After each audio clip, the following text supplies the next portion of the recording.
Hello friends, कैसे हैं आप सब। स्वागत करती हूँ अपने यूट्यूब चैनल में। तो कहानी का मैं अगला पार्ट लेके आ गई हूँ फ्रेंड्स। तो रोहन जैसे ही कमरे में आता है, काव्या विनय जैसे ही कमरे में आता है, काव्या बैठ जाती है चुपचाप। विनय बोलता है कि देखो काव्या, मैं समझ रहा हूँ कि शादी तुम्हारी मर्जी से तो हुई नहीं रही होगी, तो तुमको इस रिश्ते को समझने के लिए जितना टाइम चाहिए ले सकती हो, बस ईमानदारी के साथ निभाना। अगर तुम मेरे साथ रिश्ते में नहीं रहना चाहती तो वो भी बता देना, मैं खुशी खुशी तुमको यहाँ से घर छोड़ दूँगा।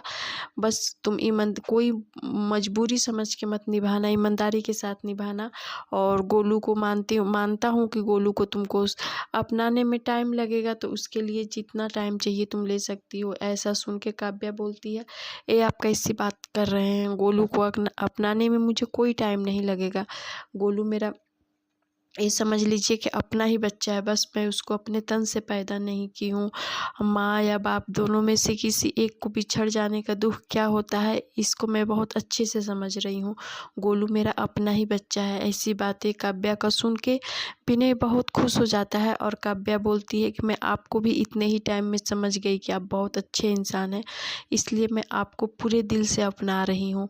तो ऐसा सुन के विनय बहुत खुश हो जाता है और तुरंत गले लगा लेता है काव्या को। दोनों पति पत्नी जब पग फेरे के लिए अपने मायके जब जाती है काव्या, तो उसकी माँ काव्या को खुश देख के समझ जाती है कि काव्या खुश है, इस रिश्ते को अपना ली है। उसकी माँ भी इसी में खुश हो जाती है। फिर जब काव्या घर अपने ससुराल एक दिन के बाद ससुराल आ जाती है, तो रोहन से कहती है कि देखो रोहन, मैं एक बात अपने पति विनय से बोलती है कि विनय, मैं एक बात बोलना चाहती हूँ। मेरा भाई जो रोहन है, उसके पढ़ाई लिखाई को लेके माँ बहुत परेशान रहती है। मैं चाहती हूँ कि अपने भाई रोहन को भी यहीं बुला लूँ, तो उसका पढ़ाई लिखाई हो जाएगा।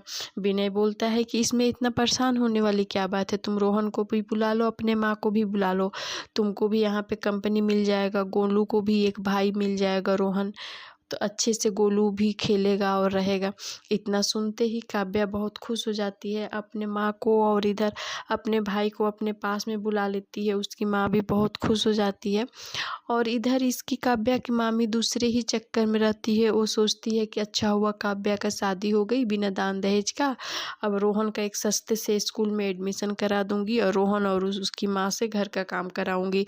ऐसा उसकी मामी का सोच जब पता चलता है कि काव्या अपने यहाँ बुला रही है, तो उसकी मामी बहुत कोशिश करती है कि रोहन काव्या के यहाँ ना जाए। अब इसको भी कहती है, इसके माँ को भी कहती है कि बेटी के यहाँ जाके क्या रहोगी, लेकिन काव्या दोनों को जिद करके बुला लेती है। तो कहानी कैसा लगा फ्रेंड्स, कमेंट करके जरूर